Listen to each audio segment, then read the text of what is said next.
Oh, good day. Good day and good to see you.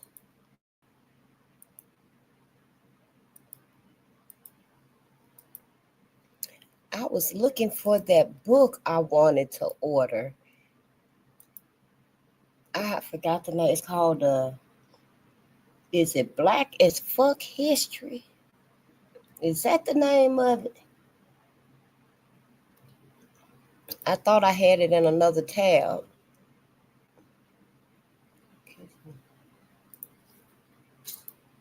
But it's all over social media. And I got to get that book, especially Black as Fuck History. I think that's what it is, but I see it again. It mostly be in like the commercials where you will see it. That's where I've been seeing it at. And I just haven't screenshotted it or at least write it down so I can order that book. Because there's so much knowledge being revealed out here.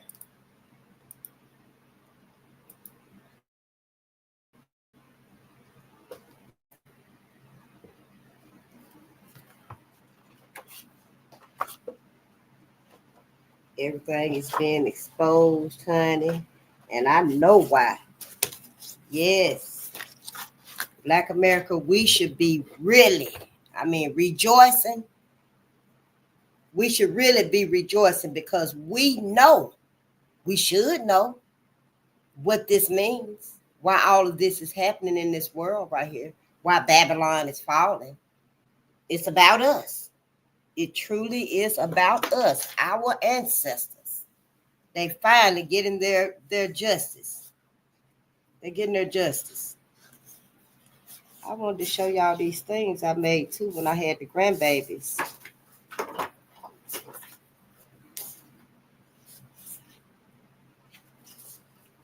And as you can see, it took me a lot. I'm going to show them.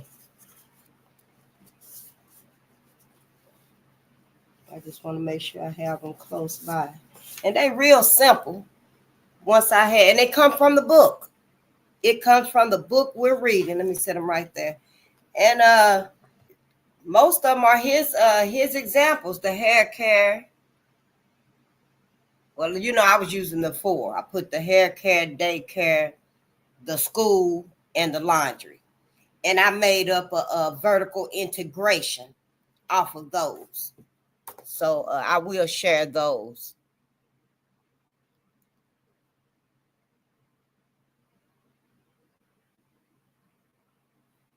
Okay, I think we're ready to read. Should try to Instagram one more time.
Okay, I got to get the other destinations set up on here. Let's just get started with this here. First of all, I was listening to Dr. Ray Hagen's, and I started to make that the sermon, but I really need to finish this book right here. A copyright disclaimer under 107 of the Copyright Act 1976. Allowance is made for fair use for purposes such as criticism, comment, news reporting, teaching, scholarship, and research. Fair use is a use permitted by copyright statute that might otherwise be infringing. Non-profit, educational, or personal use tips the balance in favor of fair use. And we are at the end of POWERNOMICS. We are on chapter 7, the most important chapter in this book for now. Because this is the chapter where we're going to learn the strategies and we're going to learn the routes and the avenues that we need to take for us and our political party. Because we need our own political party. There's no way around it. All of this time, I don't know who been the scariest one, who been the ones that's holding everybody off, or gatekeeping. I've been hearing that word a whole lot. I don't know who's the main one that has gatekept everybody off of reparations. But it is today. Bust them motherfucking gates open, blow that shit over. It is today. It's got to end today. There is no way in this hell y'all finna make me and anybody that think like me believe you sincerely, wholeheartedly, bravely, have a little bravery about yourself for black people if you not trying to give us our political party. Black America, y'all, our people. Dr. Claud said it's up to 9,000 of y'all asses sitting in them political seats up there. You made it to that political pinnacle. Hooray for you. But at this point in this time, allegedly 2025, and then I seen a brother said it's really only 13, 18. I don't know. Go figure. But for y'all to be sitting up there and you still ignoring, denying, trying to reroute Black America from our reparations, from our political party, your ass is wrong and you need to be next. You need to be next to get, your ass need to be up out of there. Somebody need to come and tap you on your shoulder, if that's how it's going to be, and let you know, yep, I can do this job right here. I'm challenging you for this job. You can get up and resign. Retire your ass and let sister sit down right there so she can do the job and the purpose that Black people need at them political pinnacles. Or your ass can sit there and we're going to get you out. We're going to tell you to your face, you ain't wanted no more. You ain't wanted at them seats no more because y'all ain't done nothing. So it's right here, right now. We are going to have to make the decision. Black America needs our political party. I don't give a damn what you finna lose, because y'all gonna lose. What did you think you gonna win forever? Selling out your own people? Did you think you were gonna win forever by selling out your own people? So yeah, we do need our political party. I'm serious about that shit. Now, I don't have to even be there or be on it, but I would. I sure would. I would be on the political party, the Black political party. I'm not like a lot of us no more. Afraid what somebody gonna say. Oh, what's this gonna cost me? Oh, it ain't even worth the stress. Oh shit, well, I ain't gonna be friends with such and such, such and such, such and such. I ain't gonna have that job no more. I can get rid and do away with that little $1,000 extra a month because she ain't gonna be no friend no more. She gonna come and take them kids and do what? So fucking what? This got to be about the group self-interest now. That's what we've been learning about with POWERNOMICS. It's all about the group. It's all about the masses, the village, if you will. It ain't about us no more. Hopefully, if you were smart, if you didn't think like some of our sellouts that white America was going to be your cushion forever and ever while you're alive and stuff. If you wasn't like them folks, hopefully you did put up you some money. on the side, because you know your ass was doing wrong anyway. Every time you seen Dr. Claud Anderson's POWERNOMICS come across the desk and stuff, every time you seen something similar or like this, what did you do? You took it and ripped it up and eased it over there in the basket. You eased it over there in the paper shredder. You balled it up. You snuck it in your briefcase so you could get it up out of there. That's why all of y'all that's done played Black America to the side and you done sacrificed us. You done used us. You done bribed us subtly. We didn't even know our asses was being used. But you done did that for the last time, because today we need our political party. And this right here is going to tell us who's really for us and who ain't for us. Now, Icy, I liked Friday too. I loved it Friday, part 1, but after part 1 on most movies, I'm done with it. I'm saying what I need to say. Y'all don't need you to come out with no part 2, 3, 4, 5, 6, 7, 8 for my time and attention, because I ain't going to give it to you. But I liked the part 1. I looked at that part 1. With some of my families, I probably done looked at some of the other ones, but it ain't my thing though.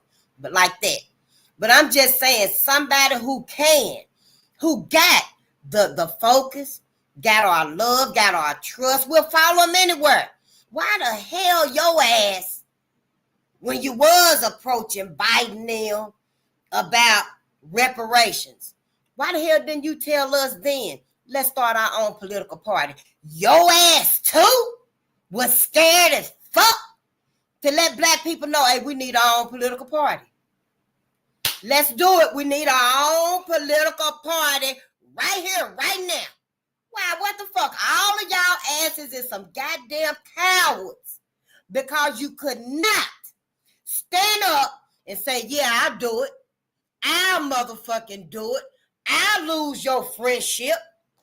I'll lose your goddamn job. What, cleaning your house? I'll lose that shit. So fucking what? It's other goddamn jobs. It's other houses need to be cleaned. It's other kids' hair need to be braided. It's other babies need to be kept. It's other people need to be here. Whatever your job is, you can go get another job.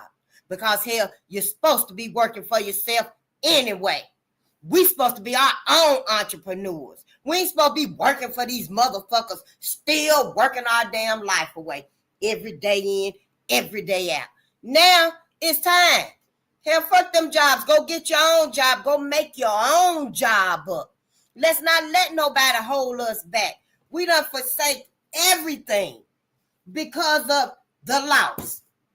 But we always losing. What haven't we lost as a people, collectively? I'm just saying. I'm just motherfucking saying you got a whole new world order just riding down on your black ass. Everybody out there screaming, oh, me, help me. I need help. Somebody please rescue me, rescue me. You got fires everywhere all over the country. Hell, the whole world on fire.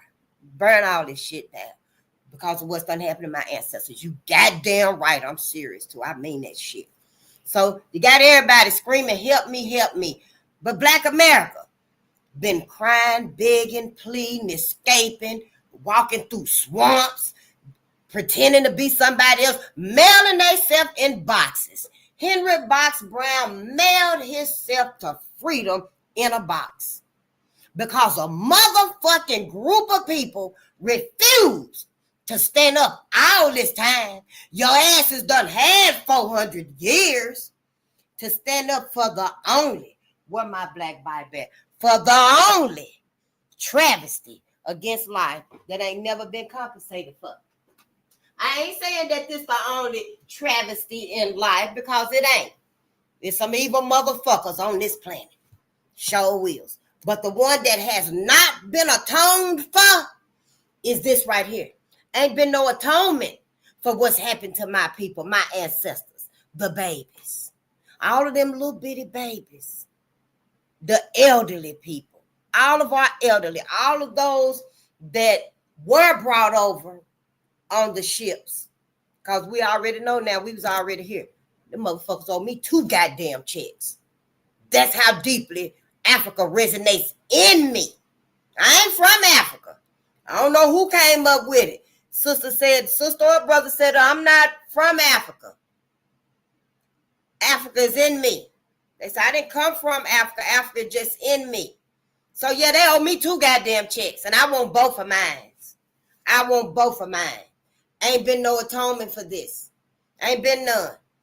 I ain't standing in the way of now ancestor that want to come back, that's coming back. They ain't even got to show themselves. Show don't. All they got to do is make it be. Let it be. And that's what it is. Why you think the earth is acting up? The earth is getting right. Purging the same way they ass trying to purge us off the planet. Mother Earth is purging their goddamn ass. How about that for some karma? How about that for some karma? Black America, I'm just saying, you can stand up. Ain't y'all always done said Black America? Y'all always saying if God can be for me, who in the hell can be against me? Honey, Mother Earth is for your ass. Cosmic energy is for you on your behalf. They standing up for you right now. Oh, it stormed a little bit last night. Was it last night? I looked out there, it was storming the night before last. I think it was night before last. Oh, yeah. Yeah. I ain't really even got no sense of time no more. Hell shit. Nah.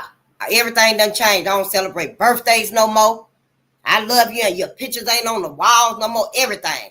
But I'm just saying, cosmic energy is working on your behalf. Mother Gaia, planet Earth, is working on your behalf, Black America, because you ain't had no atonement.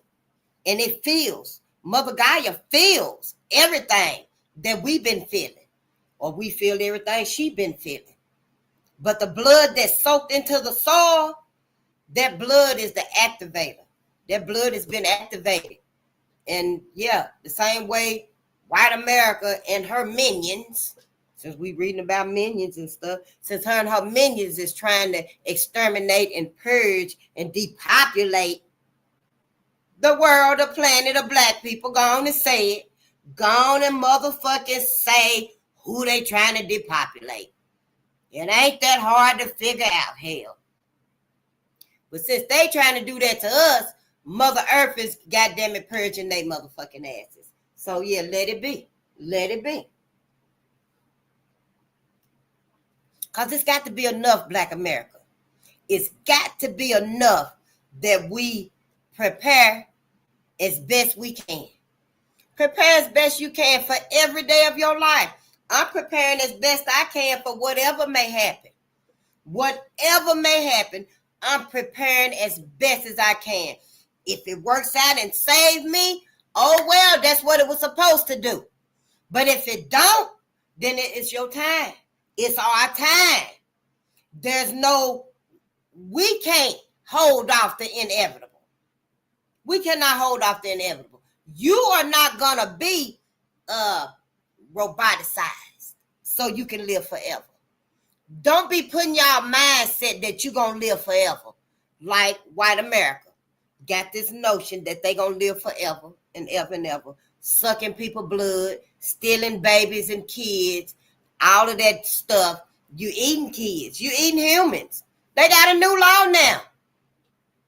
Where is that damn paper? They got a new law now. They are able, I forgot the name of the machine, but I tried to write it down for y'all. It's a machine that liquefies the body. It liquefies the body. And they make it where you got a human patty, a human hamburger. Or it's meat, but it's human. So Kentucky Fried Chicken wasn't lying in that commercial where they toting that man into a bucket of grease. They toted his ass right into a pot of grease. And when they came out with his ass, he was a chicken McNugget. I'm just saying that's why them nuggets taste like that.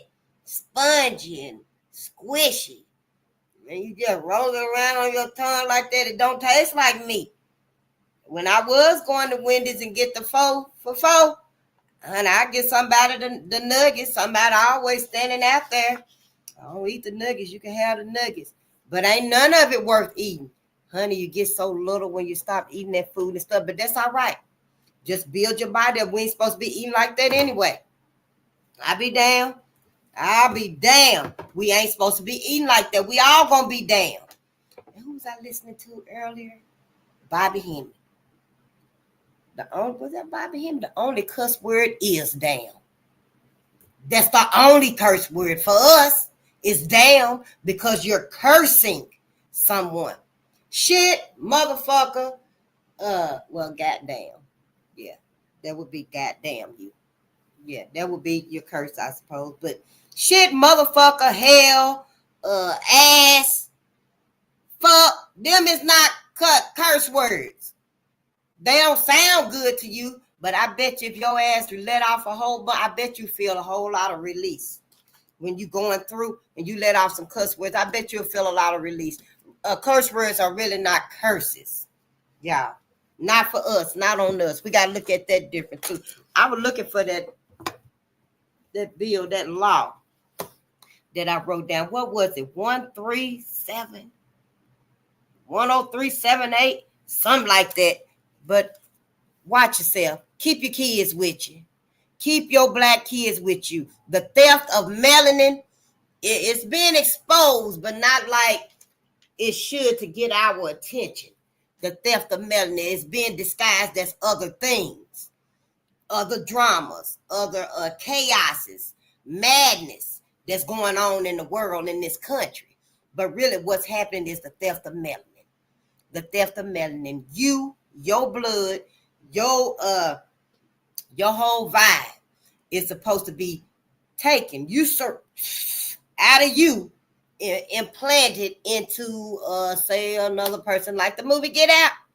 Remember the movie Get Out, how they intended to keep him alive just long enough, got both of the beds set up and everything, honey. They were gonna put Chris on this bed, and they were gonna put the other man over here, and they were gonna take everything and just transfer it over to the other man. Now, as far as the brain and all that right there, there's a chip. They can put that chip on your soft spots. You know the soft spots when we got babies. Them soft spots. Hey, Robert, good day. It's good to see you. Fall of America by the Honorable Elijah Muhammad. I don't have Fall of America. No, I'm going to have to write that in the book, though. Fall of America. I don't have Fall of America by him. I think I only have a Message to the Black Man. Oh, I got some Qurans. That's probably something totally different. Somebody gave me some Quran books, and I got a prayer rug in there and stuff. But I'm going to get them, and we're going to read them. We're going to read them and stuff, too, because I need to know as much as I can know. But my mind already made up. I know I ain't going to heaven with white folks. Ain't nothing. I ain't going to heaven with nobody. Y'all either. If y'all going to heaven, I ain't going to heaven, period. I don't care who up there. I ain't going to heaven and I ain't going to hell. But I am going to read these books. Yeah, my mind already made up. So I still can read to learn the knowledge. But the end goal is so that we can decide, we can further critique where we going to spend our ever after it. What does all of this human experience mean for us? Because this here is really just a pit stop in the grand scheme of things, because eternity is forever and ever and ever. Unless you're going to come back. Then where you going to spend your forever and ever and ever? Well, after reading this right here, I'm not spending mine in heaven with these people. Not me. Oh, no, not face. I can make up my own eternity. Even if I be by myself, so what? Y'all gonna be down there in heaven inside them pearly white gates. And I'm gonna be up there spelling my name out. I'm gonna be spelling freedom, fly, get out. Babylon fell. As above, so below. To y'all in heaven. Because I'm gonna be out there in the ethers. I'm gonna be flying from the 12th of never down to the 7th of never. I'm gonna be all over the multiverse. Y'all gonna be stuck in heaven with white folks and John Brown telling them to let you go. But I'm not going there with y'all. My mind already made up on that. Mine is, I don't know about y'all, I don't know how many more books we're gonna need to read. before black people actually start thinking, hey, now, this ain't making no sense to me. All of this, and God forgiving all of this? Hell, all I did was told a white lie. And I'm still feeling bad about, oh God, please don't remember that white lie I told you when I was 13. So yeah, my mind already made up, but we're going to read. I'm going to read all of these books as long as we can. As long as we can, as long as I can get on here and read, I'm going to be on here reading. If I can't get on here and read, you know I'm still reading somewhere. Whether it's at home, at work, on the bus, I'm still going to be reading because we need to start reading so we can learn these things. You know they're going to cut this off real soon. Yeah, they're going to cut the internet off real soon. Not just for the blackout, but because it's too much knowledge being revealed on it. It's too much. Especially all over TikTok and Instagram. Shit, you can take your kids out of school today. Today. You can take them babies out of school today, honey, and get them a whole new curriculum by tomorrow morning. Soon as that teacher call you up, ring, ring. Hello, Miss Face. We were calling because Face Jr. hasn't been to school. She left yesterday and she ain't here today and she won't be there tomorrow either. I got her curriculum. Can you send me her lesson plan? Send it to my email address. I got her curriculum. Anything you want to add to it, please do. And there you go. Start the curriculum. Yep. Just have a little faith in whoever you got to do the reading and the teaching. Just have a little faith in that person and stuff. Because, honey, if I had me some babies, my own babies, I'd be teaching them myself. Sure would. They'll be like, damn, Face, this still the wrong curriculum. This is still the wrong curriculum. Well, damn it, where is the right curriculum? That's all you got to do, mostly. Just get your curriculum up. Maybe get you a few people. I'll come and be a reader. If you're here, you need somebody to read. I'll come and be a reader. I can teach small things. I know a little math. I know how to read. I love to read. I can read a map, some graphs and stuff, little basic stuff. And yeah, and make your way on through it and stuff, because this education is really a whole farce anyway. It's really a whole farce anyway. Now, when we make up the curriculum, strategically create a black themed curriculum. I mean, because if you're going to be at home teaching these babies about Christopher Columbus and Robert E. Lee and Thomas Jefferson and all of their asses and stuff and glorifying them, you might well leave them where they at. I'm just saying in my opinion. But let's read, because we almost done. We're on chapter 7 now. I can't say we're going to read all of chapter 8 because, you know, I just found out that I've been reading wrong. Yes, honey, you can read wrong. I think me commenting a lot might be the saving grace, because I comment a whole lot. And because instead of just saying people, I say black people. Instead of saying people, I say white people. I want you to know exactly who I'm talking to. And then they give me a chance for my flow of reading. When I'm reading, I like to flow. I don't like to be stuttering and stuff like that. So I'm going to have to revise the way I'm reading these books. Yeah, that's going to be difficult too, because I thought I was doing it right, but obviously I wouldn't. So yeah, after chapter 7, we'll probably just go through chapter 8, and then we'll be done with it. And yeah, then we'll be done with it. So political action step number 2. Number 1 was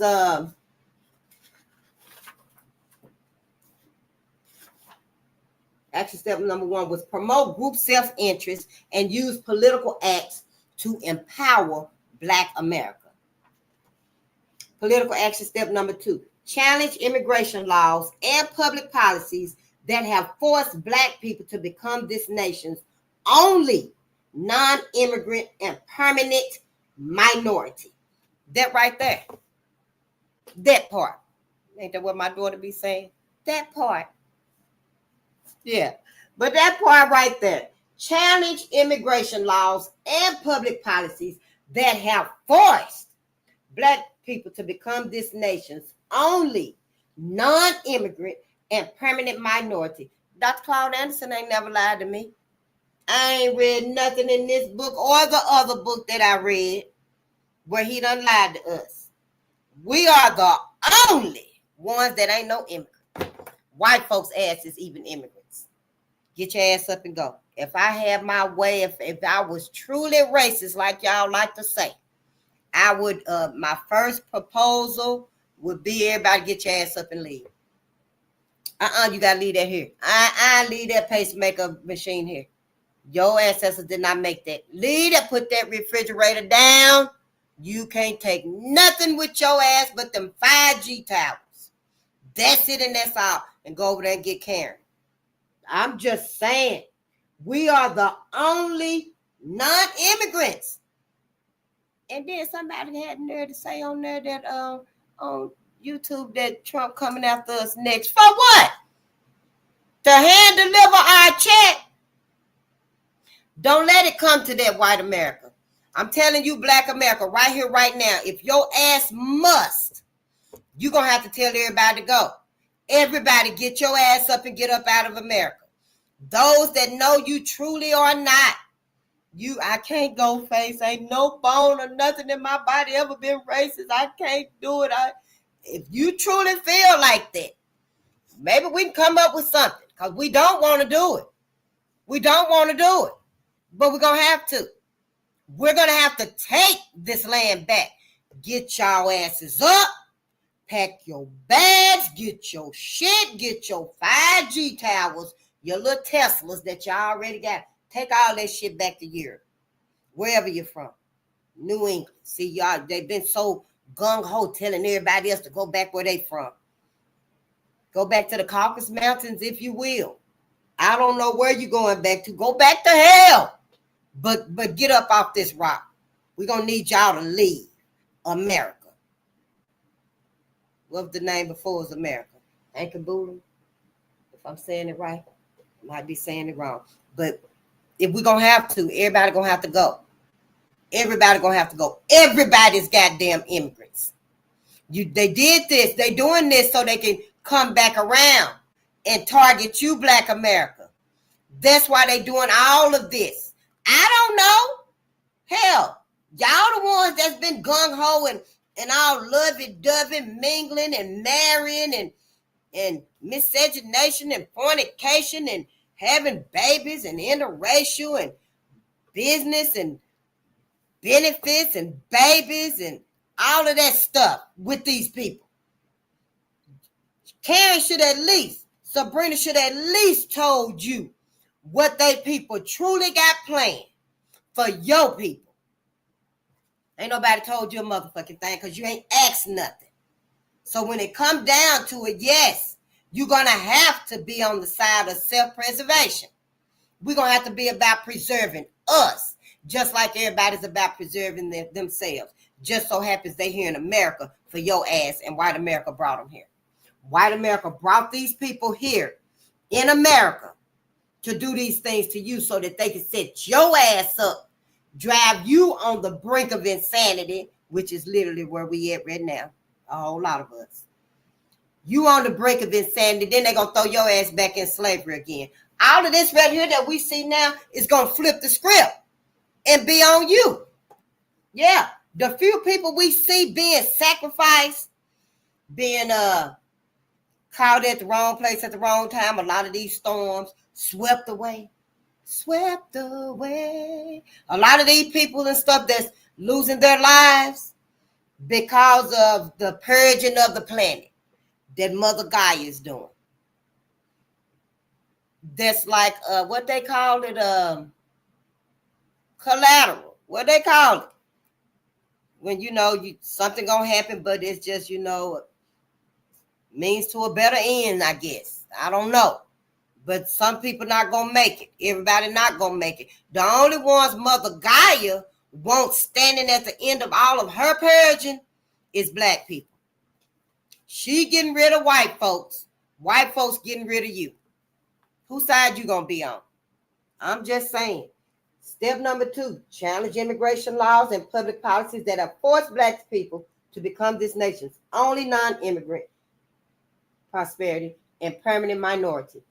Black people must mobilize at the grassroots level and challenge this nation's immigration policies, which force them to be the only planned, permanent, involuntary minority in a social democracy that operates on the premise that the majority will win and will rule, and the minority will lose and be ruled.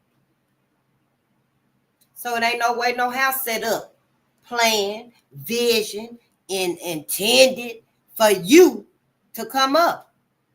It ain't. Wealth and power follow the numbers. This country was founded on the principles of liberty, opportunity, and reward for achievement, so long as you was white and you could reasonably be accepted as white. Then that's for you.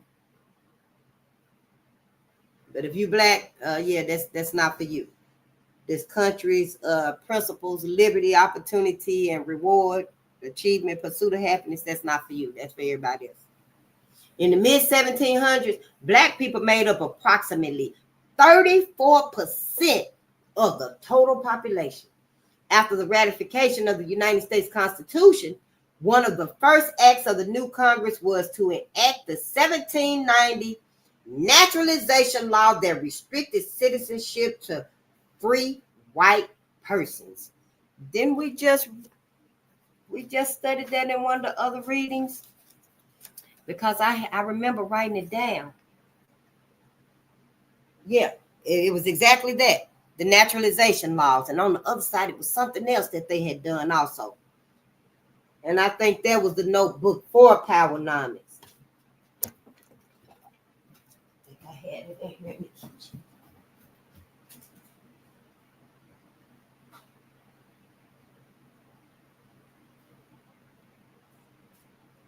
Oh, I went all the way in there. This ain't even it.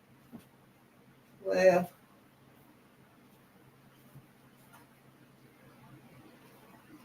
oh, yes, it is. It's it.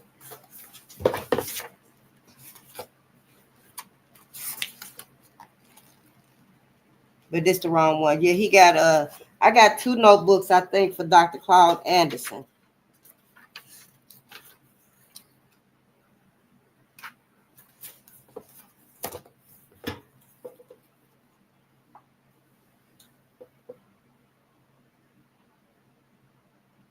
The 1790 naturalization law that restricted citizenship to free white persons. Immigration laws have controlled black population numbers. Over the last 200 years, ethnic immigrants have bumped blacks from employment, have bumped black people from business, from education, and from political opportunities, and used black people as a buffer against hate groups. Layer after layer of ethnic immigrants received the advantage of the fruits of black people's labor and consumer markets. Black Americans served as a safety net, assuring every ethnic group that they could never fall any lower than the highest black person. But each immigrant group's arrival brought additional harsh conditions for black people. Throughout most of the 19th and 20th centuries, black leaders were aware of the negative impact immigrants had on black Americans, and they petitioned the federal government to halt open immigration until the nation had rendered justice to black Americans. Then we read this. Who was it? The black church leaders that came. Couldn't wait until we got justice for us, but they came and wanted immigrants to walk right on in. Let them right on in, and that's what they did. That is what they did. Uncle Cal, it's so good to see you. It is good to see you. Yeah, I came back. I've been gone for about a week and a half, maybe 2 weeks. But that is something. So let me see, who was this? Was this Martin Luther King now? Want to love everybody and everybody come on in and we all be one big happy family, instead of making sure we got our justice first. We got just due. Our ancestors were compensated, and But let's read. And that was in one of the other books, I do believe. It may have been in this book, actually.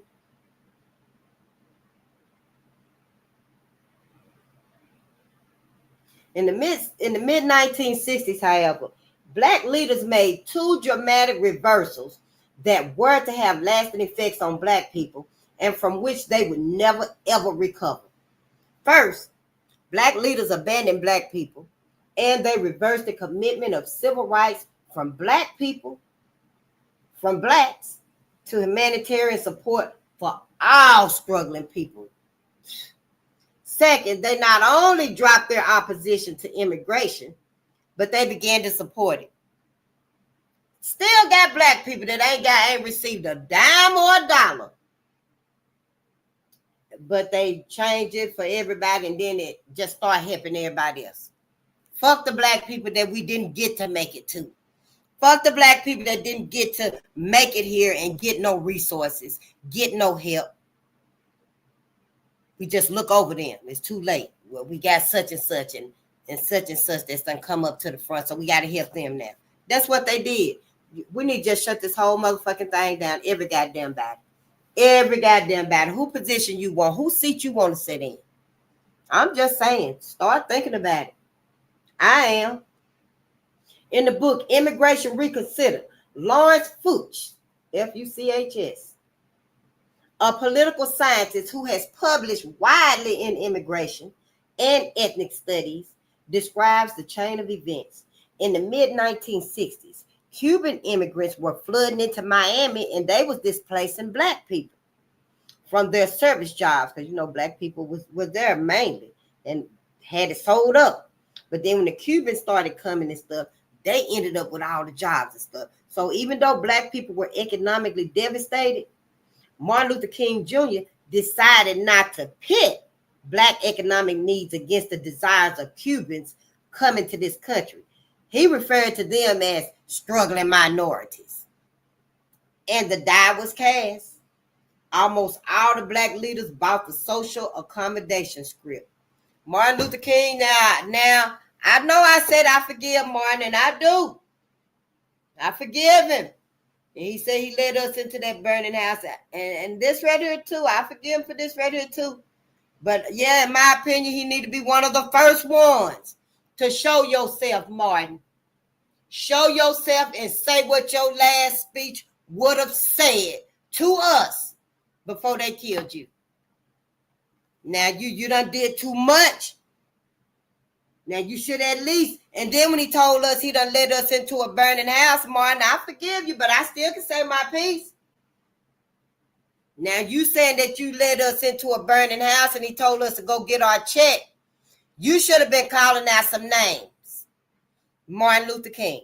You should have been calling out some names at that point because we were too confused by the messages that he was telling us.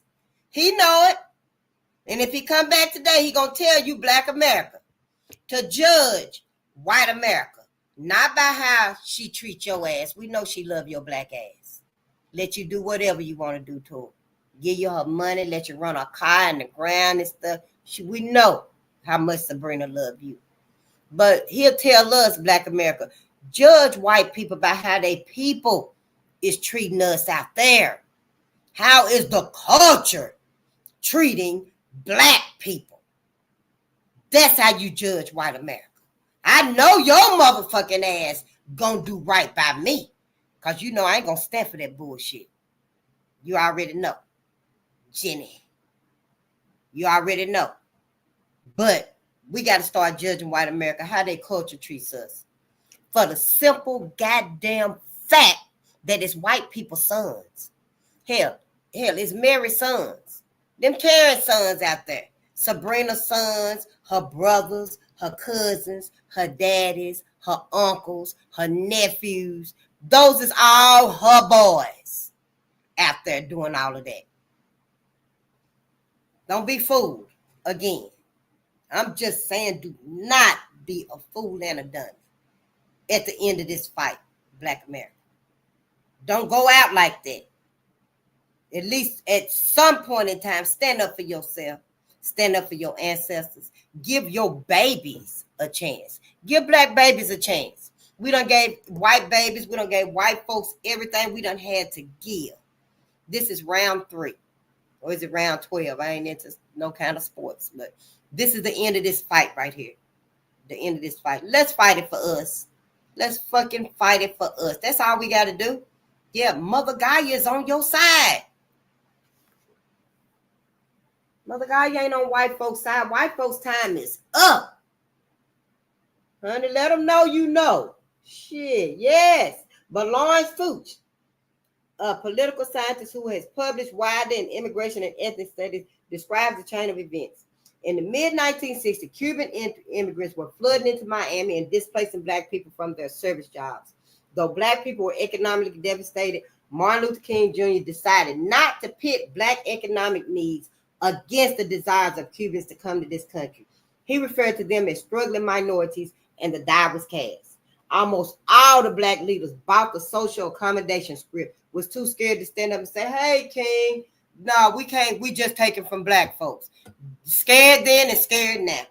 Fuchs states, in part, because of King's inspiration, almost every major Black leader in this country, including the mayors of several large cities and leaders of national organizations, signed an advertisement for the International Rescue Committee. Oh, honey, the International Rescue Committee in 1978 headline, Black Americans urge admission of the Indo-Chinese refugees. Sure did. When Martin said that, honey, he gave them an inch, they took a whole goddamn mile. Sure did. Honey, they went all out. Yep. The International Rescue Committee in 1978. Black Americans urged admission of the Indo-Chinese refugees. I guess Martin would be opening the floodgates, and this right here would be tying them up, tying them open. You know how when you open your gate, you can tie it or you can latch it so it'll stay open. And they've been open ever since. Fuchs says that King's altruistic attitude was picked up by such people as Vernon Jordan. He was the past president of the Urban League. Benjamin Hooks, the past president of the National Association for the Advancement of Colored People, the NAACP. Jesse Jackson, the founder of the Rainbow Coalition, and various members of the Congressional Black Caucus. The CBC, the Black Caucus, all of they sellout motherfucking asses picked it up and ran with it. Now, I wonder who was the white person that told them to, but perhaps at this time, by this time, Black people was willing. They were so willing. Jesse Jackson, Benjamin Hooks, Vernon Jordan, rest wherever you at. But they were willing, in my mind, at this time to just tell how to sabotage us. Yeah, just give them excuses, give them ways, give them routes, how to set us up, take this from us, how to make a loophole here.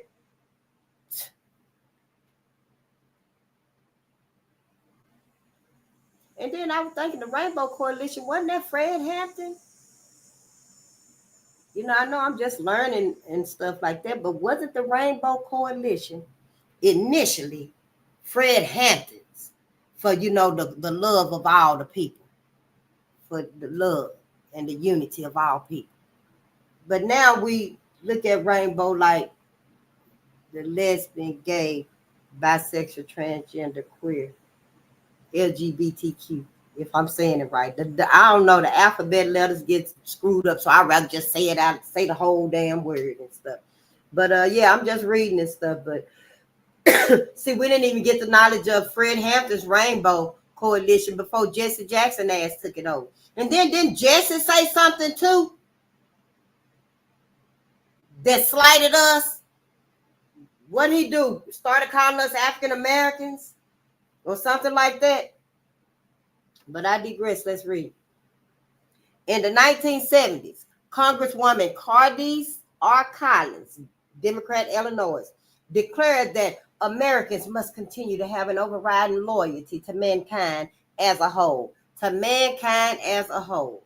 Americans must continue to have an overriding loyalty to mankind as a whole. Why not just say white folks? Congressman Mickey Leland, Democrat, Texas, called on the federal government to help refugees out of their compassionate commitment to human rights.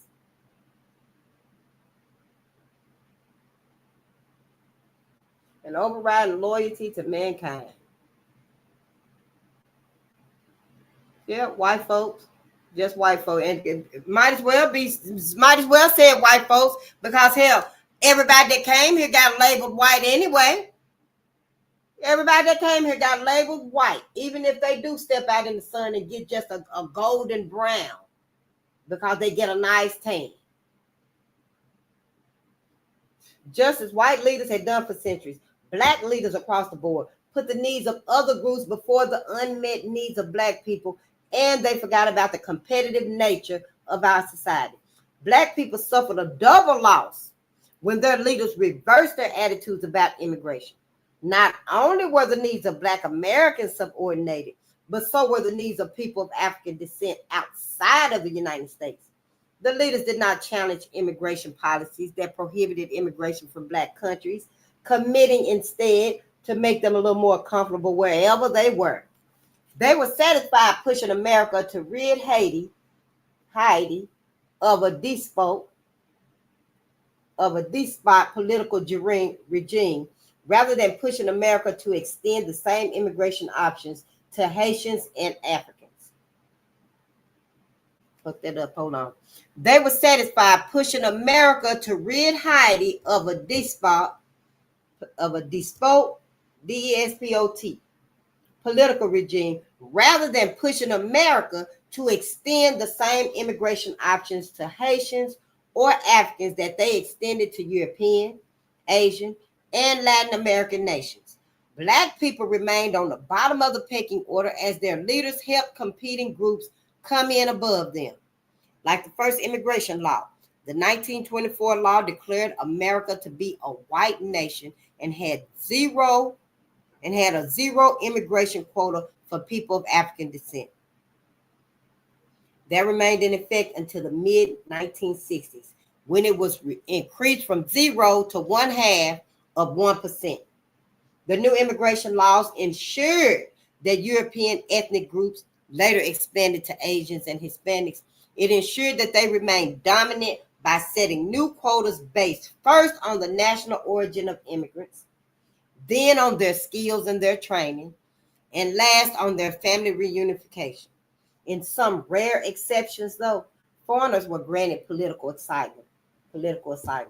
Millions of Hispanic and Asians illegally immigrate to America and are regularly granted amnesty.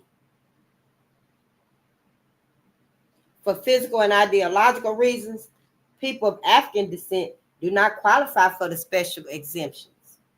They cannot walk across the border, and since black people around the world live under similar conditions, it is difficult to prove they are immigrating for political rather than economic reasons. Black Americans cannot reproduce fast enough to keep up with the pace of 3 to 4 million immigrants who enter annually into this country.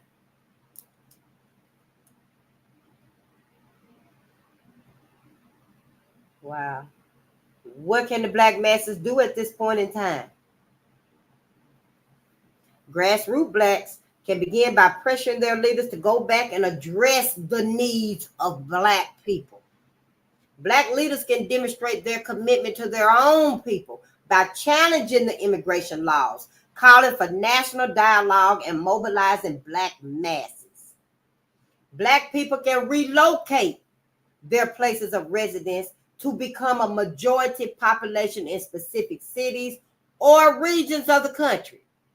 Black people would have a population advantage if they were to relocate or ethno-aggregate in the 6 southern states of Florida, Mississippi, Alabama, Georgia, Louisiana, and South Carolina. They could become a significant political and economic force and impact regional and national politics.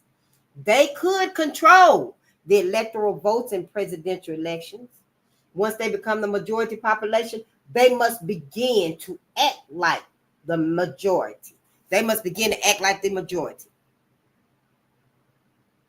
So,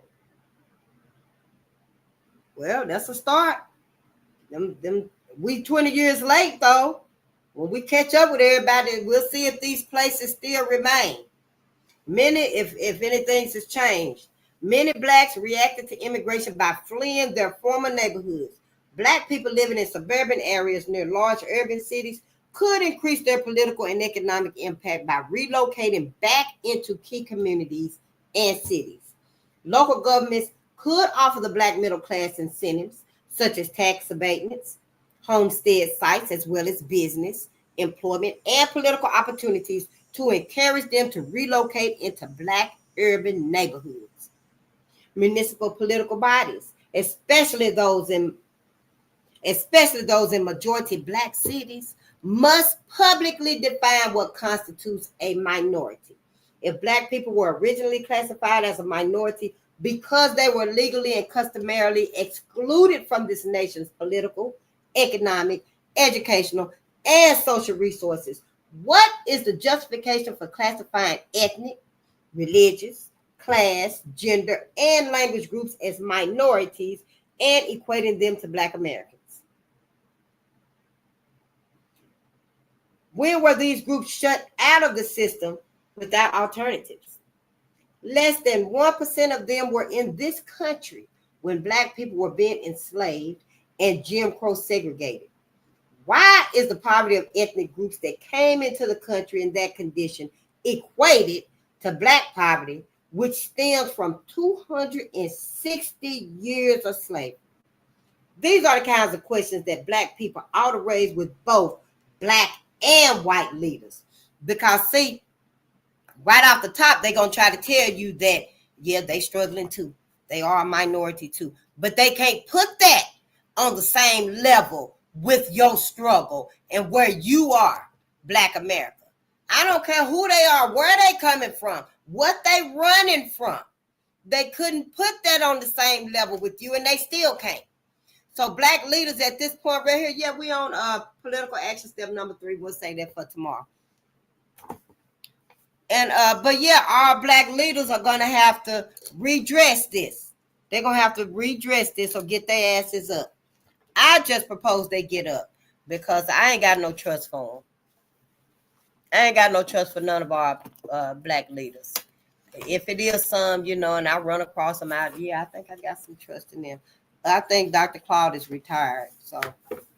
But everybody else, I ain't got no hope in them, no faith in them, no trust in them.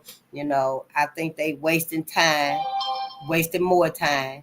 And at this point, I would like to see all of their sellout asses go approach a sincere black person that they know or don't know and let them know, yeah, I'll be retiring in another year. And I just want to, you know, reach out and let some of my people know that this position will be open. And I'll show you the ropes, and you know, you ain't got to follow my lead. Oh, God forbid, don't follow that fucking crook, that criminal, that goddamn thief, that fucking sellout. You sit down in that seat, you do the right thing by black people. You hear me? You do the right thing by black people.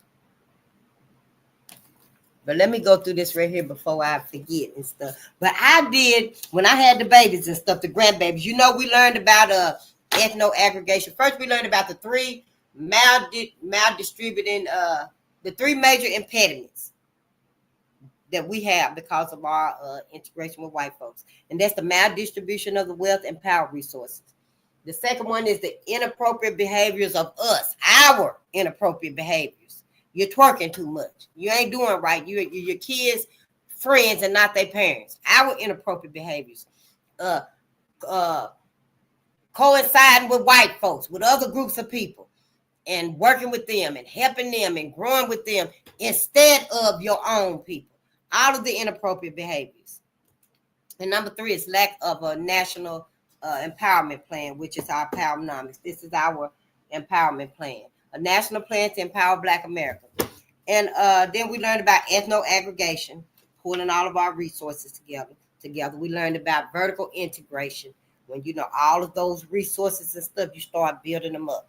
You start building them up, honey. Your success, your empire is so awesome, it can reach the sky. I'm just saying, there's no ceiling. There's no limit. The limits are It's you, your mind. Yeah. So I was making it up and stuff myself with that ethno aggregation and vertical integration. This is what I came up with. And I did use some of the examples that Dr. Claud used, like the hair care, because he said try to find businesses and stuff that we dominate. And we dominate the hair care industry. Who else is needing motherfucking hair grease? Who? Oh, yeah, and sister, start making us our hair grease, y'all. Because when I found out that, a lot of the hair greases I got and stuff ain't even made by black people no more. Yeah, start making us our own hair greases and stuff again. But, yeah, so we need to dominate that area again and stuff. So I came up with one for that. Then I came up with one for daycare. And they were basically his. I added laundromat on it, I think, or a school on it. But that was just because, I only have one hand to work with and stuff with the baby and stuff. So I'm going to show y'all what I came up with. And this right here is like the first one. The hair care. This is the hair care. Let me maximize right here. God is worth it. Good day and gratitude to you. Yes, I know that's right. Who boiling somebody? Yep. Well, okay, I ain't gonna be too much long. I just want to show you this right here and stuff. What I got out of the ethno aggregation and the vertical integration. So I used the hair care industry, and I made it up right here. And this is it. This is the ethno aggregation where you pull all your resources, everything. You put it all down right there in the vertical integration where you start adding. You start adding. So you got the hair care industry. As soon as you walk in on the bottom floor, there go your hair care products. Everything your ass gonna need, from the hair grease to the curling iron to the, you want to put some beads on your locks. So be it. This hair care store, one section gonna be for braids, one section gonna be for your afro to get trimmed up and shampooed and all that good stuff, smelling good like afro sheen.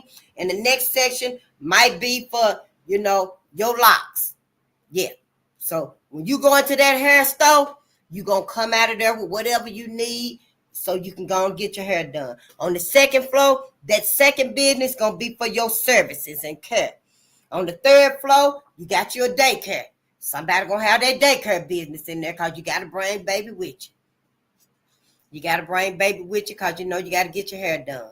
Now, mama says she going to bingo tonight. She ain't finna sit there no 4-5 hours while you go get shampooed up. So you got to take the baby with you. So this business, hair care industry, it's got a daycare in it now for that baby. Now in that daycare, everybody ain't going to be babies. Some of them going to be 3 years old, 5 years old.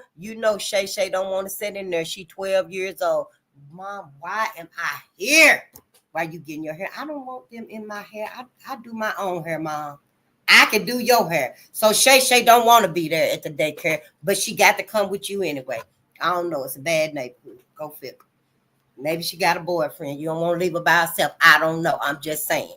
So you got a library right next to the daycare where Shay Shay go to. Maybe you want somebody got them an arcade business inside of the hair care industry. I don't know. I left some little spots open right there. So any one of y'all got some ideas for it and stuff, I'll write them in there and stuff. So let me write arcade then. If somebody got some arcade, maybe Shay Shay want to go play Pac-Man. That's my favorite game. I'll tear some ass up in Pac-Man. You hear me? But I'm just saying.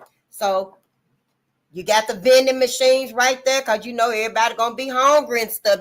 Folks going to want to eat. Yeah. Shay Shay go on up there and get you a little snack, get you some muffins and stuff. Now this vending machine going to have all good food. You go in that vending machine, get you some peanut butter and celery. You ain't finna go up in there and get no honey bun. Not in this vending machine right here. See, all of our building up is finna be strictly for our progression, our progress and sustaining us, our health and wealth. It ain't finna be no honey buns and Twinkies and shit like that. You feel me? Now, on the next floor right there, you're going to have a fresh fruit garden. You're going to have a fresh fruit and vegetable garden. On the next floor. That's what her business is. She got 2 or 3 gardens. She just happens to bring one of them to our business so that the people that's in here all day long taking care of their business and stuff. They could go get their groceries before they go home too. She closed at 7 o'clock, 8 o'clock on the weekend. So, she better be done with your hair by 6:30, girl. You got to go get some food. I'm just saying. On the next floor right there, you got a credit union and a bank, the Black Bank. In the same building right here. There go your arcade where Shay might be at. Up at the top right here on one of the highest floors, you got a self-defense center. Yeah. I'm just saying, Grandmaster teaching self-defense, go on up there. Yeah, where Buddy at? Buddy up there. Yeah, Buddy up there. Doing his self-defense classes and stuff like that. I'm just saying, you got a life insurance in this building right here. You need life insurance. Girl, yeah, I'm going to be 5 minutes late. My hair drying. I'll be under. Yeah, they even got a little slot. Well, if they close at 6 o'clock and she ain't done with your hair to 6:15, honey, just put your payment in that slot right there. It's the business. It's the business. It's only for helping. It's very secure. This business is very secure. Every business in it is secure. They're all Black owned. They're all for us. They all buy us. See? Then you got your auto shop right on the top corner right there. They might do basic things now. I ain't saying you're going to go in there while you getting your hair done. They finna be taking your motor out your car. I'm not saying that. Now, they might have you pull around up to the ramp and stuff and drive that car on up there and stuff. Maybe they can change your tires for you. Give you a quick oil change, something small like that. It might be around the back side or something like that. I'm just saying. I just came up with it. While I was sitting here with this baby and stuff, and honey, he was just grabbing that pen and stuff. And I did it 2 or 3 times. I was messing up, but I got it right. Now, this right here is the Bolden Nation Multiversity. I made this like my school because, I like to read and stuff. So I just made one app, and I called it Bolden Nation Multiversity. And that's really what my school is. That's the name, Bolden Nation Multiversity. Ain't no more universities. Let white folks have that. Ain't no more universities. All of our businesses, if it's of a teaching kind, whatever you teaching, long as you teaching something, the ancestors would like for it to be a multiversity because it's gonna encapsulate our everything, our all about us. So you want to have multiversity. Yeah, I don't know, shape it up how you want to. But so in this multi-nation multiversity, on the first floor right here, I got highest school. But that's like a school. When you go into this building right here, it is a school. It's a school, but it's got other businesses in it though. See? It's got other businesses in it. So on the first floor right there, that's the highest school. That's your school room. Now you detour around that school room right there. See, you got other businesses on the side that I left open for y'all. Anybody want to put some ideas in it and stuff? On the second floor, you got your tutor headquarters. But I got tutor BQ for Black quarter. Because, this is all strictly Black. Strictly Black, honey. Yeah. So you got your school. Then above that, you got your tutors headquarters, Black quarter. Then you got a restaurant. Because, babies be there, kids be there, your teenagers, your toddlers, everybody at school and stuff. They hungry, they want to eat. Also on that right there in that school, you got a basic auto volunteer shop. Now, the volunteer, the teachers, the owners are legit, they legal, but it's a volunteer shop for the young teenagers that want to learn. No, I ain't gonna be depending on nobody to change my wheel. I'll change my own tire, and it's a volunteer shop. They can go up there, and they can learn how to work on their own cars and stuff, and maybe change out their spark plugs, little stuff like that. It's gonna be small. You can't go there and get no motor done, get your transmission done and stuff. It also has a self-defense headquarters inside the school, because the thing is, to my understanding, with the ethno aggregation, we're going to build up with all of these resources. So whatever these resources are right here, that could determine how you build up your empire. And just because the empire is building up, it's still building out. See, it's still building out, because over here is also business opportunities. What have you? It could be a daycare. I don't have daycare on here. I got the tutor Black quarter, the restaurant, the basic auto volunteer shop, The self-defense black quarter. You got a place where you can get life insurance, black quarter off in here, headquarter, black quarter. Bonds, stocks and bonds. You got a laundromat inside of this school right here. Your daycare. I didn't have daycare, but daycare is needed. You even got a grown garden. That's what I call my garden, grown garden. You even got a garden inside of this school right here, this business. You got a garden because some of the students, if they are parents, which is why you need that daycare, yeah, let her go ahead and take some of them vegetables right there. You and that baby can eat a 3-ingredient stir fry. Yeah, eat you a 3-ingredient stir fry. You'll be all right. Come back tomorrow and get your lesson and get you some food. Then you got a black library in there. You got a laundromat. You got hair products. You even got a hair store inside of this school. Yeah. You ain't got to go to the hair shop because Shay do her own hair. So when Shay get out of school, Shay going right up there to the hair shop, get her supplies for her hair. It's black owned. All of these are black owned. I'm just saying, that's what I came up with from reading and stuff. And like the daycare, I came up with one for daycare. Now, we do not dominate the daycare industry, but we need the daycare industry. Everybody need a daycare industry. We dominate the daycare industry because we need it more so than anybody else needed and stuff. We don't have daycare like that for our babies and stuff. It's so hard to get our babies into daycare. And then when they get there and stuff, they ain't learning nothing. So yeah, I wanted to do one for daycare and stuff too. When I seen him with his ideas and stuff, and my brain started working, honey, my big brain started working, honey, I know I can put together something. And with y'all help, we can make it better. See? So the daycare, it's a 24-hour daycare. This one is. It ain't got to be though. But if I had a daycare, my daycare would be 24 hours if I had a daycare.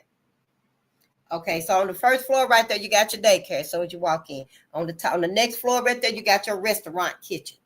I got it rescue run because you know you rescuing babies and stuff. Yeah, I don't know what else to do. If I miss another night tonight, I won't have this job no more. Y'all seen the movie on Tubi somewhere, Good Deeds with Tyler Perry, and Tyler and the sister. He hired the sister, and her and the baby was in the closet while she was working and all that good stuff. They fell in love and all of that. But I'm just saying. So you're at the daycare, you're going to have a restaurant kitchen. You're going to have a library at this daycare right here. See? Maybe on the 3rd floor somewhere you'll have a library. I left that one open for somebody else that got a fabulous idea for this vertical integration. You will have a garden inside of this daycare. You ain't got to keep going, taking your ass to Aldi, Cub, Kroger, Piggly Wiggly. You ain't got to keep running out there. Talking about, oh, I got to run in here and get this. No, you don't. All you got to do is go on up to the 5th floor. The garden is still open. The garden be open to midnight. Probably longer than that if it's a 24-hour daycare. You always got to run up to the garden and get some stuff. On the side of the garden, you got your a freezer.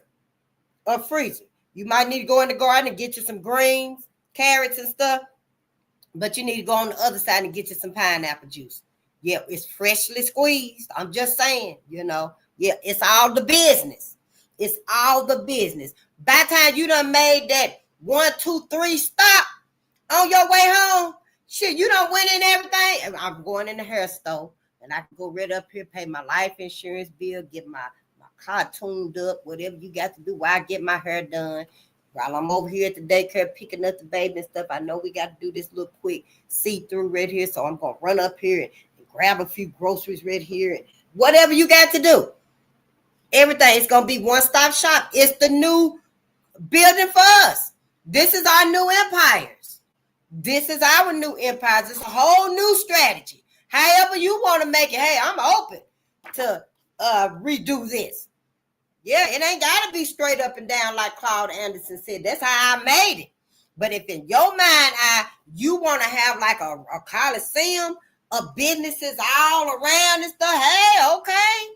All right. If that's what you want to do, we'll look at it and stuff. But I just drew it out like he did on his. So also in this daycare right here, you got stocks and mutual bonds incorporated, you know, where we're going to have black companies. They black businesses. black companies that teaches you about stocks and stuff. Honey, you want to go on up there and check on your stocks and bonds and stuff? So, girl, can you finish my hair? Just put that in a ponytail with some tendrils on it. I got to run up here, honey, and check on my stocks and bonds. You know, I got to go check on my stocks. I got to go cash out, whatever you got to do. I'm just saying. But I was writing them down and stuff, and I was just like, wow, it could be something. And then the last one is the laundromat. The laundromat. Y'all see how much money is in laundromats? I was in the laundromat, honey, and I'm like, damn, what is they doing? By the time, honey, in 15 minutes, I think that man must have had a huge bag of coins. Must have had about $3,000 in quarters. Yeah, so yeah, get you a laundromat. Get your ass a laundromat. You can start building from the top right away. I'm just saying, you know. But yeah, using this system right here, the Dr. Claud came up with the T system, which the T is like that right there, but his is upside down. It's from the ethno-aggregation vertical integration model. So the laundromat. On the first floor right there is where you getting your laundry done and stuff. Go on, put your laundromat in there. You hungry and stuff, go on up to the kitchen. Sister, cook some fire-ass vegan dishes up there, honey. On the side, maybe you got sister or brother that can do you some wings and stuff, because everybody's not going to give up their chicken. Everybody, now I ain't going to say that the kitchen going to have pork. It probably won't. Maybe somebody else need to have another part where if you want some pork chops, I guess. But you know, pigs don't sweat. I'm just saying. So on the laundry part, you got to go get your laundry services done and stuff. Put your clothes in the washer and your dryer. Go on up to the kitchenette, get you something to eat. You want to go and take them books back and stuff. Also, all of our libraries in every business, every building, there's a library, just like there's a garden and stuff. Well, these books go back to they all link up. They all link up to the main library that it's supposed to be at. Just like outside right here, whether I take this book back to that library, or that library, they all end up back in the same system. So that's why some of these businesses is on every model, because we need them like that. So you got your kitchenette, then you got your library. Then over here to the side, since it is a laundromat, there is a daycare. However, it's only 2 to 3 hour limit. It might be 1 to 2 hour limit. Hell, it's just a laundromat. Now, if you finna bring a whole carload of clothes and stuff, then yeah, you might need to go to the big laundry for that. But the daycare is only, you know, and it's all could be changed around and stuff. Then in this laundry business here, you got your cleaners for your clothes that can't be washed in the washing machine. They fine. You know, you might need like some Woolite on them. So you got to take them upstairs to the cleaners and stuff, but you can wash your other stuff in the washers and dryers. On the side, of course, you got your fresh fruit and vegetable grocery. You're going to have a stocks and bond incorporated. You're going to have a small auto repair. You got a self-defense black quarter inside of this laundry. You got a hair shop inside of it. You got a life insurance company inside of it. You got a black-owned bank inside of it. And you still can bring businesses on the sides of them from these right here, like that fresh fruit and grocery right there. Maybe you want to have another grocery on the side right there for hot foods. I don't know. You got your kitchenette for other foods, but your hot foods for pork. I don't know. It just depends on how black people want to do it. How do we want to fashion this for us going forward? And that's what I came up with and stuff. So I wanted to share it to y'all before I put it up and can't find it no more. But it was fun making them, because it showed me that, yeah, we can continually create. We ain't got to forget about us, because we see a whole lot of other people over here. We see, I know your ass see it, because I see a whole lot of people coming over here taking opportunities that we would have had. This book is like, what, 20 years late? Maybe a little bit more now. But almost 21 years late we are with this book right here. But it don't mean we out for the count. It don't mean it's obsolete. It's not any good. This book still has a lot of worth and good for us, because it's still the bottom line to help Black America. That's the bottom line, to still help Black America. So what if we got to, tweak it up a little bit, advance it a little bit? We 20 years late. Of course, we got to make some changes to it if need be. But I still think that it's worth us reading, and it's worth us trying to find out where are we with this right here, so we can get on board, so I can get on board anyway, you know. And yeah, I love y'all, and I thank y'all. We're gonna get on up out of here. We're gonna get on up out of here. Just keep you some gratitude. Keep you some gratitude with you always. It don't cost nothing. You ain't got to pay nothing. You ain't got to give nobody nothing. Gratitude actually pays you. You can let other folks know. Let Shay know. Let Shay know what's wrong with her. Tell her always have some gratitude. She probably can't see it and stuff, but let her know. Somebody didn't even wake up today. Somebody can't even get up right now. Somebody needs somebody to call, knock on the door, look through the window or something, because they need help right now. But you here, you can make a change and stuff. Think of something different to do, Shay. Go hug that tree over there and see how it make you feel. I'll give you $10. Go hug that tree and see how it make you feel. When she go do it and stuff, it's going to make her so funny. She's going to be so mad at you and stuff. You're going to give me the damn $10. Give it to me. Nope. Go hug that tree. Pick both of your legs up, hug the tree with your arms and your legs, and I give you this $10. It's going to break the ice. She either going to go hug that tree and get that $10, or her ass going to be mad at you and let her go on about her business then, because we got to start learning these free fundamental lessons. A song. Keep a song in your heart. That's it. I just want you to have some gratitude. Keep your gratitude about you. Let me tell you why. Because with gratitude. Gratitude gonna shield you from negativity. There's a lot of people out there, honey, they hate to see you coming. Not because you finna ask for nothing.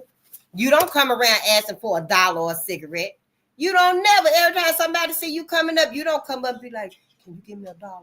Hey, can I get a cigarette from you? Can you give me 40 cents? You don't be coming up to people like that. People just hate to see you coming because they know you love yourself. They know you love who you are. You love your people. You love yourself. You love your ancestors. They know you ain't got no problem. Yeah, here she come again. Yeah, they know you ain't got no problem being you. That's why they don't like you. That's why everybody look like that when you come around. It ain't nothing about you, honey. It's all about them. So yeah, keep some gratitude on you, honey, because it shields you from that negativity. In love. In love. Now, it sent all of that right back to their motherfucking asses. In love. See, you transmute them negative feelings, them side eyes and stuff, rolling their eyes at you on the slide stuff. If you could just refrain from blinking your eyes so much, you will see everybody that's rolling their eyes at you. I promise you, you will see everybody that's rolling their eyes at you and stuff. So keep some gratitude with you, honey, because it's going to shield you from all that negativity. It's going to make you at least 25% happy. Yeah, everybody just want to run, touch on, just touch on stuff. Honey, I be trying to guard my energy today and stuff because I don't know who's who, what you want. Just ask me. Face, can give me a hug? I need a hug. I asked sister a couple of weeks ago when I seen this stuff and the babies. And I seen and I was talking to her and stuff, and something just told me to tell her that if you ever need me, you know where to find me. And I'm always right here at this thrift store, either on Monday or Tuesday. You can find me at this thrift store. And I told sister, I said, girl, give me a hug. I need a hug. And yep, she said I needed a hug too. I don't know what's going on in the atmosphere and stuff, but just talk to your people. Talk to your people. Gratitude rewires your brain. It eliminates stress and it heals you. Gratitude improves your sleep, honey. When you grateful about stuff, you can sleep like a baby. And you know them lights might get cut off tomorrow morning, even though them motherfuckers said they'll wait till 5 o'clock. They said they will wait till 5 o'clock, but you know how they is when you black. Yeah, they might shut them off tomorrow morning. You might wake up here and wonder, damn, it's hot in here. The fan done cut off. You know everything is off because you left the lights on last night so you could tell. As soon as it cut off, it get real quiet when they done cut them lights off and stuff. I'm just saying. But when you got gratitude and you sleeping like a baby, honey, you can wake up the next morning with options. Options you ain't even thought about. Damn, why I didn't think about that? I'm just going to give me this bill.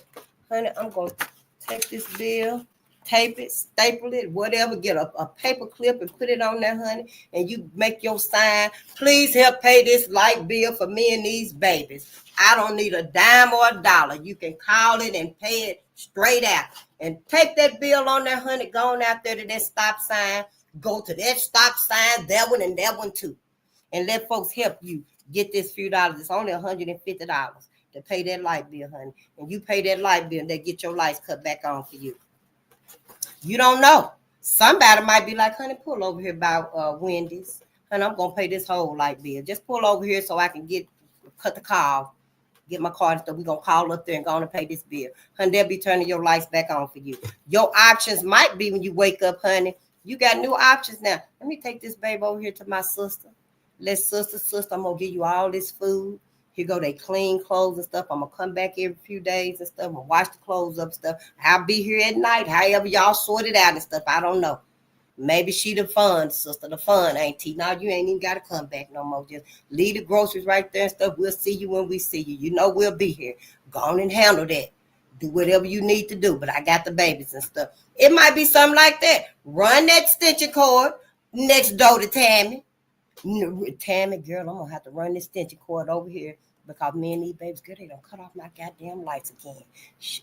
Can you open up that screen on the side over there? Let me run this extension cord in there for me and these babies.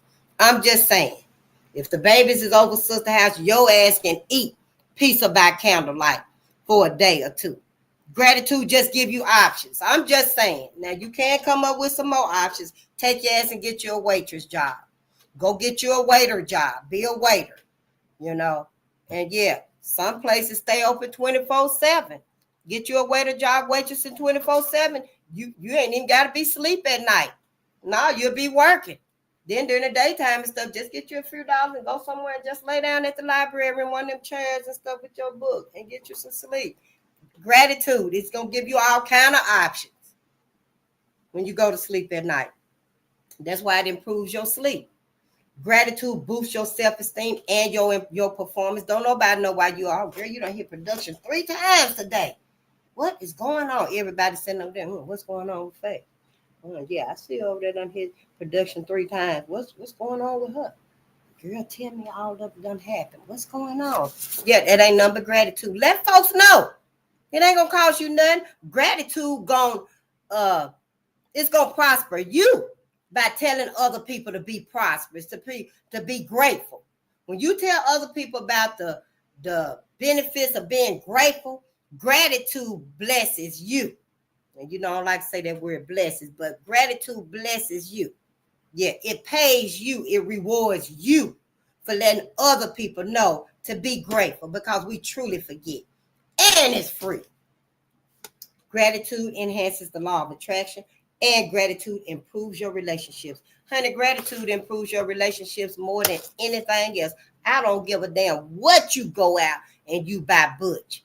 You can buy Butch shoes, the hat, the watch, the socks, the drawers, the whole goddamn setup. And his ass still can't get right. I'm just saying, be grateful. Give his ass a little gratitude and watch it improve your relationship. Yep. Now, this is it right here. After this right here, this is it. And this is all because I know I got to go and you do too. How your body reacts to singing. Now, your heart, when you singing joyful, expressive songs, you know, they nourish your heart.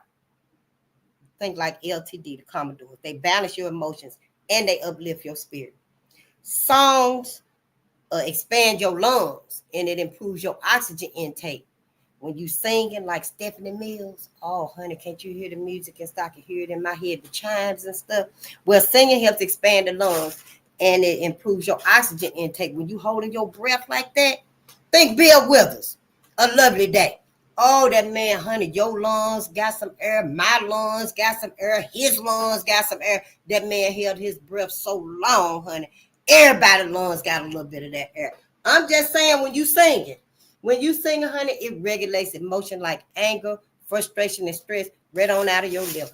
Why don't they tell us that, teach us that when we young? Why don't they teach us that? You know all that frustration is storing up in your liver, don't you? Yeah. So you taking all them pills and you already got frustration stored up in you. And now you finna have amoxicillin. What's that one bill? That one gabapentin. You got all that shit stored up inside of you and stuff, honey. Your body feels sick with all that in you. I'm just saying.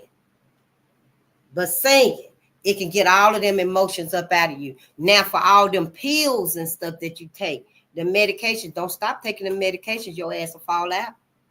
You fall out like this. Yeah, I'm just saying you can't stop taking the medications. Once they done got you on the medications and stuff, you cannot stop taking them. You got to take your ass to a holistic doctor and let them know what you taking, why you taking it, what side effects it had to cause you to take that one, and let your doctor know. Yeah, I'm going to see holistic Yaki. Yeah, and to get off of this right here, keep everybody in the loop about what you're doing before you make any sudden changes with the medicines and stuff. Yeah. But your kidneys can singing can strengthen your kidney energy by fostering vocal expression. However you singing, honey, when you out there, you see our songbirds and they really going at it. Can you imagine Earth, Wind, and Fire? Philip Bailey. Remember Philip Bailey of Earth, Wind, and Fire? Maurice White. And you know they be singing and stuff. Can you see their kidneys? Yeah. Can you see their kidneys getting down? Oh, baby. That's what I'm talking about right there. It's all about the vibrations. The vibrations and the energy. The vibrations and the energy. So, yeah, them is just two keys right there. But they so powerful, y'all. They so powerful. Sometimes I don't even want to talk to nobody. I just want to sing this stuff. If you see me singing and stuff, wait till my song go off. Then we can talk. Because I might just hold my hand up to you or just turn around and act like I ain't even seen you. Why you always want to interrupt when we get to the bridge of a song? I mean, why? Don't you understand that bridge of the song is very powerful? It's very healing. Very healing. Try it today. Try it today with your family and your friends. Somebody that you know. You can predict their movement. Don't try this with Shay Shay if you know Shay Shay might throw something at your ass and hit you upside the head and you're not ready for it. Don't do it with somebody that you don't know and you can't gauge, they don't even like you like that. So yeah, if you do, make sure you're a good distance away and try something like, what's your favorite song? Good Times. Start singing Good Times. Don't come up with no shit. I do love you. I love you. I love you. Use your discernment. Use your discernment. Be on cue. Keep your head on the swivel, as they always say, when you interacting and stuff, because everybody's very off, it seems like. People just don't seem like they right. So, yeah, we got to try to steer us back to some sanity. And I think we can do that through music. We can do that through music and being grateful. Let's just be grateful. We this close, Black America, from losing all of our insanity, dealing with white America. This is a lot. It's taken a hell of a whole lot out of us to deal with white America, to tolerate white America and what we've been tolerating and enduring on this planet with these people in this country right here today and yesteryear. We this close to just can't do it no more. We can't do it no more. So for our own sake and sanity, let's give ourselves permission. Give yourself permission to start learning, start critiquing. Give yourself permission to trust you and what you want to do, what you think is right. Finally, for your own self-preservation of your own people. Everybody else going to make sure they're going to be all right. Everybody else, other groups of people, are making sure that they people going to be all right. Give yourself permission to do that for your people too. For your people too. I'm just saying, we got to have some kind of loyalty to us now. We need to. If we don't get no loyalty for us now, then we won't get it. This is the last opportunity, y'all. But I love you, and I'll see you on the next page tonight. We'll read some more of this stamp from the beginning. But as you know, since I've been reading wrong, we're just reading whole chapters. We're not going to read the whole book because I can't read the whole book no more. I think I got by this far because I talk a lot in between the reading. So we just going to read a couple of chapters out of this, and then we're going to go on to the next book. But I think with this book right here, it is giving us some understandings on how all of these racist ideas, these ideologies, how everybody get on board with this. Because I've been wondering how in the fuck 10,000, 50,000, 100,000 people come to a lynching with the same thoughts, on the same accord, to leave home with some fingers, toes, ears, testicles. Who come up with these thoughts? Who have the same frame of mind like this? So I think reading this book right here is definitely giving us some insight into how that could be. It's unfortunate we won't get to read the whole thing, but at some other time I can go back and read some of the chapters that I didn't read. So on that note right there, we reading the whole chapters. Like Birth of a Nation, we're going to read that whole chapter. It's like 25 chapters in here. We'll probably only read like maybe 5. But on that note, we just going to read the whole chapter of the ones we do decide to read and stuff.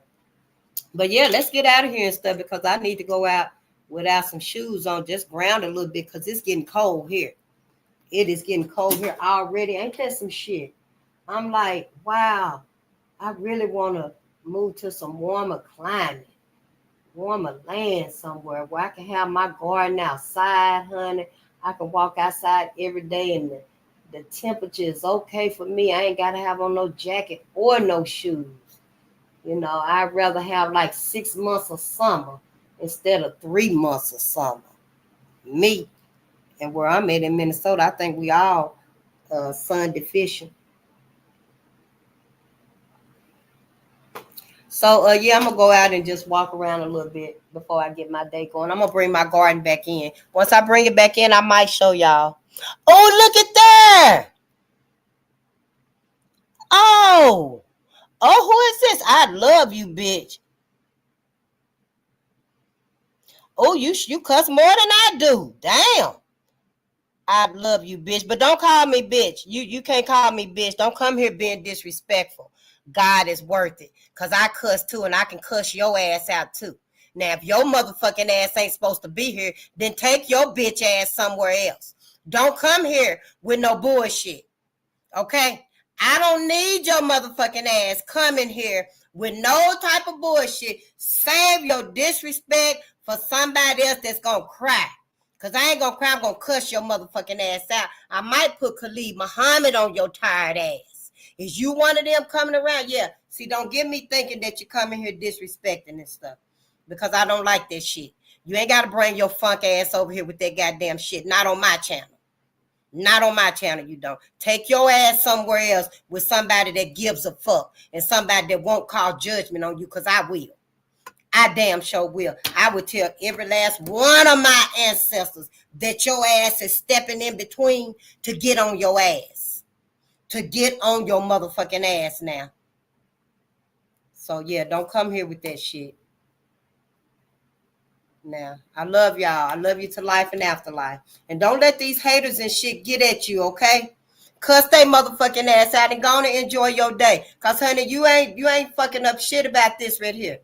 I love me, my ancestors, my people, have black babies. Ain't nothing gonna change. I'll go from 0 to 100 on your ass and cuss your ass out and go right back down to 0, because I got a beautiful, wonderful day to live, okay? I do. So don't get it twisted and stuff. And quit thinking that y'all getting out here ruining people's days and shit. You can't ruin no black person day. Hell, this right here ruins a black person's day. They days was ruined. We might have some days that's better than other days, but so fucking what?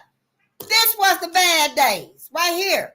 Stop doing that shit and go get you a life. If you know you wasting your time, your energy over there trying to get a rise out of face, knowing goddamn well I'm going to cuss your bitch ass out, and then, honey, I'm still happy.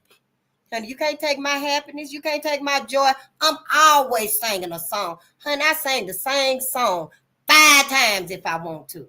Yeah, by the time I'm done, everybody singing good times. Hell yeah, everybody but white folks. There's a few white folks that know good times. I know, but you know they don't want it. Yeah, they don't. So, yeah, that's all I'm saying and stuff. You know, I ain't no troublemaker, and I don't be looking for trouble and stuff like that, but I ain't no punk either. Don't come here on my channel and shit, you know, with all that bullshit. That's like coming in my house now. Nah, Faze, you ain't finna be listening to Dick Gregory today. We finna turn this off. And who is this now? Dr. Ray Hagens. Today ain't even Sunday. Why we still listening to this every day? Don't bring your ass in my house. Nowhere around me with that bullshit. Because I curse your ass out. Now. And I love y'all, and peace and power to the people. Think about your life and your afterlife. That's all I'm saying. Shit, y'all ain't out there telling them other folks all of this stuff that you've been listening to it all this time. But then when I come around and stuff, you act like you want to got something to say and stuff. You don't want me to say what I want to say. I can have my truth too, can't I? Everybody else, hell, I'm the last one here. The one of the last ones at the fight. So what? I'm not politically incorrect. Who the fuck cares? What is you got to be politically correct, face. Don't say it like that. Don't say it. Say it like this. So fucking what? Look at all them folks that is politically correct and ain't done a goddamn thing for black folks. So miss me with the bullshit.